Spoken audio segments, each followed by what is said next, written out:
আসসালামু আলাইকুম। ওয়ালাইকুম আসসালাম। আমার নাম রেজওয়ানা, আর আপনাকে প্রশ্নটি করার সুযোগ পেয়ে আমি আনন্দিত। আপনাকে অনেক আস্তে শুনতে পাচ্ছি। আমার অনেক বান্ধবী আছে যারা তাদের অনেক সমস্যার কথা আমাকে বলে। এর বেশিরভাগই হলো বিয়ে সম্পর্কিত। অনেক সময় বাবা মায়েরা সন্তানদেরকে বিয়ে করতে বাধ্য করে থাকে। সামাজিক রীতিনীতির কারণে, অথবা ছেলে শিক্ষিত, বিত্তশালী, বাড়ির মালিক, ভালো চাকরি করে, এই সকল বিষয়ের জন্য। আমার প্রশ্ন হলো, বাবা মায়েদের কতটুকু অধিকার আছে সন্তানদেরকে বিয়েতে বাধ্য করার, বিশেষত এমন বিয়ের ক্ষেত্রে যেখানে মেয়ের সম্মতি থাকে না? ওকে, প্রশ্নটি শেষ হয়েছে? প্রশ্নটি এতটুকুই, তাই না? ঠিক আছে, আমি পরিষ্কারভাবে বলছি, ইসলামে কারোরই অধিকার নেই কাউকে অন্য কারো সাথে বিয়েতে বাধ্য করার। আর যদি একটি বিয়ে সংঘটিত হয় যাতে উভয় ব্যক্তি যারা বিবাহ বন্ধনে আবদ্ধ হচ্ছেন তারা যদি তাদের নিজের 100% স্বাধীন ইচ্ছায় বিয়ে না করেন, তাহলে সেই বিয়ে বাতিল হয়ে যাবে। আল্লাহর কাছে এটা বৈধ বিয়ে হিসেবে গণ্য হবে না। এটা আসলে একটা প্রধান মূলনীতি। বিয়ে হলো একটা চুক্তি। আমাদের ধর্মে এমন চুক্তি বৈধ এখন যাতে কেউ প্রবেশ করে তার নিজের স্বাধীন ইচ্ছায়। এখন বাবা মায়ের আনুগত্য করতে হবে, কিন্তু বাবা মায়েদের কোনো অধিকার নেই তাদের মেয়েকে এমন কাউকে বিয়ে করতে বাধ্য করার। বাবা মায়েদের এমন কোনো অধিকারও নেই তাদের মেয়েকে বিয়েতে বাধ্য করার জন্য এই ধরনের মানসিক চাপ প্রয়োগ করার, যেমন এটা আশীর্বাদ স্বরূপ এসেছে আর তুমি আল্লাহর কাছ থেকে আসা আশীর্বাদ ফিরিয়ে দিচ্ছ, এই আশীর্বাদ ফিরিয়ে দেওয়া তোমার জন্য হারাম। এই ধরনের সকল কথাই নিরর্থক। ইসলামের সাথে এর কোনো সম্পর্ক নেই। ইসলাম এসেছে মানবতার মুক্তির জন্য এবং ব্যক্তি সত্তাকে মুক্তি দেওয়ার জন্য, আর এটা সন্তানদেরকে দাস দাসীতে পরিণত করেনি। এরকম অবস্থা আমাদের কন্যা সন্তানদের জন্য অবমাননাকর এবং এটা বন্ধ করতে হবে। আমার জানা নেই এটা কোত্থেকে এসেছে, হয়তো এটা এসেছে অন্য কোনো ধর্ম থেকে, কিন্তু এটা ইসলাম নয়। ইসলামের এর সাথে কোনো সম্পর্ক নেই। উপরন্তু এটা ইসলামের উপর একটা আক্রমণ। নিঃসন্দেহে এটা ইসলামের উপর একটা আক্রমণ। বিয়েটি বাতিল বলে গণ্য হতে পারে, বিয়েটি অকার্যকর এবং অসার বলে গণ্য হতে পারে, কারণ এটা একজন নারীর স্বতঃস্ফূর্ত স্বাধীন মতামতের ভিত্তিতে সম্পন্ন হয়নি। এখন এক্ষেত্রে একজন ওয়ালির সম্পৃক্ততা প্রয়োজন, অর্থাৎ যখন একজন মেয়ে বিবাহ বন্ধনে আবদ্ধ হতে চায় তখন তার পরিবার, তার অভিভাবকের অনুমোদন প্রয়োজন। কিন্তু প্রকৃতপক্ষে এটা চূড়ান্তভাবে মেয়েটির ইচ্ছাধীন যে সে বিয়েতে ইচ্ছুক কিনা।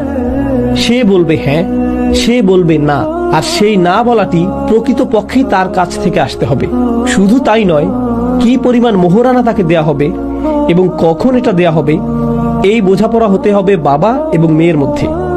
আর আরো সামনে গিয়ে আমি বলতে চাই, আমি পরোয়া করি না যদি এজন্য আমি বিপদে পড়ি, কারণ সত্যকে সত্য হিসেবেই উপস্থাপন করতে হবে।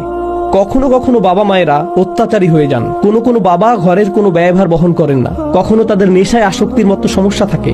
এর ফলে ঘরের খরচ নির্বাহের জন্য মাকে কখনো দ্বিগুণ কাজ করতে হয়। কিন্তু যখন বিয়ের প্রসঙ্গ আসে তখন বাবা বলে ওঠেন, আমি হলাম অভিভাবক, আমি সিদ্ধান্ত নিব তুমি কাকে বিয়ে করবে। যদি একজন বাবা ঘরের ব্যয় নির্বাহ না করে থাকেন এবং গৃহের রক্ষণাবেক্ষণ না করে থাকেন, তিনি বাবা হিসেবে তার ভূমিকা পালন না করে থাকেন, এক্ষেত্রে তার অধিকার শূন্য এই বিষয়ে হস্তক্ষেপ করার যে মেয়েটি কাকে বিয়ে করবে। শূন্য। কারণ আপনি একটি ঘরের অভিভাবক তখনই হবেন যখন আপনি সেই ঘরের রক্ষণাবেক্ষণ করবেন, যখন আপনি সেই ঘরের সদস্যদের দেখাশোনা করবেন।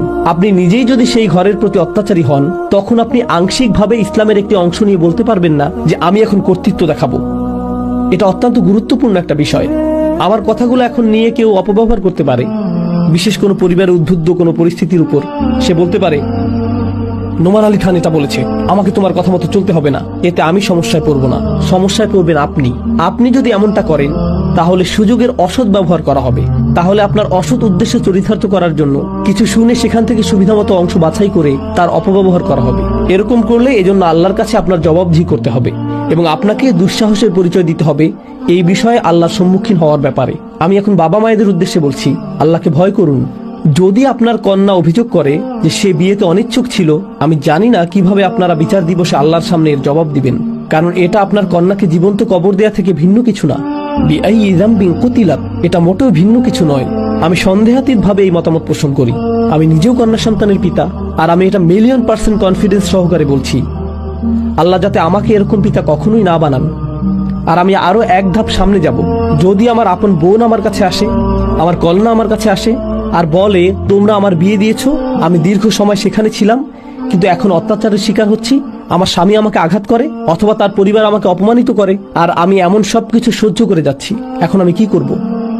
আমি আল্লাহকে ভয় করি যদি এরকম কথা আমার মুখ দিয়ে বেরিয়ে আসে, দেখো তোমার যদি তালাক হয় এটা আমার পরিবারের সুনাম নষ্ট করবে, সমাজের কাছে আমরা কিভাবে মুখ দেখাবো, তোমার ছোট বোনকে কিভাবে বিয়ে দিব, তোমার ছোট বোনকে কে বিয়ে করবে? তোমার চক্ষু লজ্জা থাকা উচিত। পরিস্থিতির সাথে মানিয়ে চলো, সমস্যার কিছু নেই। আমাদের সবারই এমন বিষয় মানিয়ে চলতে হয়, সমস্যার কিছু নেই, এটা জীবনেরই অংশ। এটা কোন জীবনের অংশ? মুশরিকের জীবন, কাফেরের জীবন? ইসলাম এসেছে রহমত হিসেবে। ইসলাম এসেছে রহমত হিসেবে। পিতা হিসেবে আপনার লজ্জিত হওয়া উচিত যে আপনার কন্যা আপনার কাছে এসেছে অত্যাচারী স্বামীর হাত থেকে নিরাপত্তা পাওয়ার জন্য, আর আপনি বলছেন না, ফিরে যাও এবং আবারও অত্যাচারের শিকার হও, কারণ এটা আমার সুনাম নষ্ট করবে। আমার জানা নেই আপনি সন্তান জন্ম দিয়েছিলেন বা কেন। যদি আপনি পিতা হওয়ার অর্থই না বুঝেন, আপনার কন্যার নিরাপত্তা নিশ্চিত করুন, আপনার বোনের নিরাপত্তা নিশ্চিত করুন, কন্যার নিরাপত্তা নিশ্চিত করুন। আর যদি বাবা কিংবা ভাই এই কাজ না করে তাহলে চাচাদের এটা করা উচিত। দাদা দাদি এগিয়ে এসে সেই সকল মেয়েদের নিরাপত্তা নিশ্চিত করা উচিত, তাদের এটা করা উচিত। আমাদের ধর্ম হলো মুক্তিদানকারী ধর্ম, এটা কোনো কারাগার নয়, এটা কারো উপর অত্যাচার করতে আসেনি, বিশেষভাবে নারীদের উপর তো নয়। ইসলামের আবির্ভাব ছিল একটি বিপ্লব, যেখানে আল্লাহ নারীদেরকে এমন স্বাধীনতা দিয়েছিলেন যেমনটি এর আগে কখনোই দেখা যায়নি। আর আমাদের এই সময়ের দুঃখজনক বিষয় হলো আমরা এক্ষেত্রে ইসলামকে, আল্লাহর বাণীকে মারাত্মকভাবে অপব্যবহার করি এবং রসুল সাল্লাল্লাহু আলাইহি সাল্লামের বাণীকে অপব্যবহার করি এবং বিয়ে, তালাক, মোহরানা নিয়ে ইসলামের এমন রূপ উপস্থিত করি যার সাথে প্রকৃত ইসলামের কোনো সম্পর্ক নেই। এটা আমার অদ্ভুত মনে হয়, এটা আমার রক্তে আগুন ধরিয়ে দেয়। পুরো আলোচনাটিতে আমি রাগান্বিত হইনি, কিন্তু এটা রাগান্বিত হওয়ার মতো বিষয়। আপনাকে ধন্যবাদ প্রশ্নটি করার জন্য, আসলেই ধন্যবাদ। কারণ যে কোনো মেয়েকেই বাধ্য করা হোক, আমি তাকে আমার নিজের মেয়ের চেয়ে অথবা বোনের চেয়ে ভিন্ন মনে করি না। কেন তাকে এই পরিস্থিতির শিকার হতে হবে? আমি এর জন্য জান প্রাণ দিয়ে সংগ্রাম করব যাতে তাকে এই পরিস্থিতির শিকার না হতে হয়। পিতামাতার উদ্দেশ্যে আল্লাহ যত কিছু বলেছেন, পিতামাতাকে সম্মান জানাতে হবে, পিতামাতাকে মর্যাদা প্রদর্শন করতে হবে, হ্যাঁ, কিন্তু মা বাবাদের এটা মনে করা উচিত না যে তারা কোনো ধরনের দেবতায় পরিণত হয়ে গেছেন যার উপাসনা করতে হবে। আল্লাহ আপনাকে এই সন্তানের জন্য দায়িত্বশীল বানিয়েছেন, তিনি আপনাকে এই সন্তানের মালিক বানাননি। আমি জানি না কোন ধর্ম এটা, কিন্তু এটা ইসলাম নয়। দুঃখিত, আমি কিছুটা রেগে গিয়েছি, কিন্তু এই বিষয়টা রেগে যাওয়ার মতো। আপনার প্রশ্নের জন্য ধন্যবাদ।